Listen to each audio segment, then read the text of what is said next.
நான் இந்த மண்ணில் கால் எடுத்து வச்ச உடனே ஒரே ஒருத்தரை பத்தி தான் மனசுக்குள்ள ஓடிக்கிட்டே இருந்தது. அவர் யாருன்னு உங்களுக்கும் தெரிஞ்சிருக்கும்.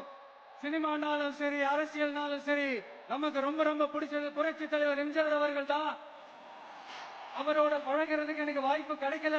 ஆனா அவரை மாதிரியே குணம் கொண்ட என்னுடைய அண்ணன் புரட்சி கலைஞர் கேப்டன் விஜயகாந்த் அவர்களோட பழகிறதுக்கு எனக்கு நிறைய வாய்ப்பு கிடைச்சது.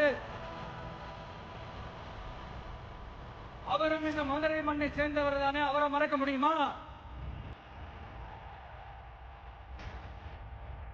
தமிழ்நாட்டு மக்கள் உணர்வுபூர்வமா உண்மையா நம்ம பக்கத்திலே நிக்கிறவங்க. அதுக்கு ஒரு மிகப்பெரிய அடையாளம் தான் இந்த மதுரை மண்.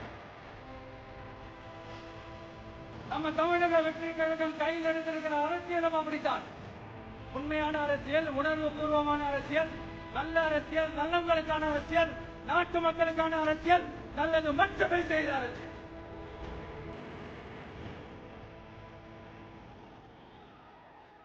இதோ நம்மளுடைய 2வது மாநில மாநாடு வாகை சூடும் வரலாறு திரும்புகிறது.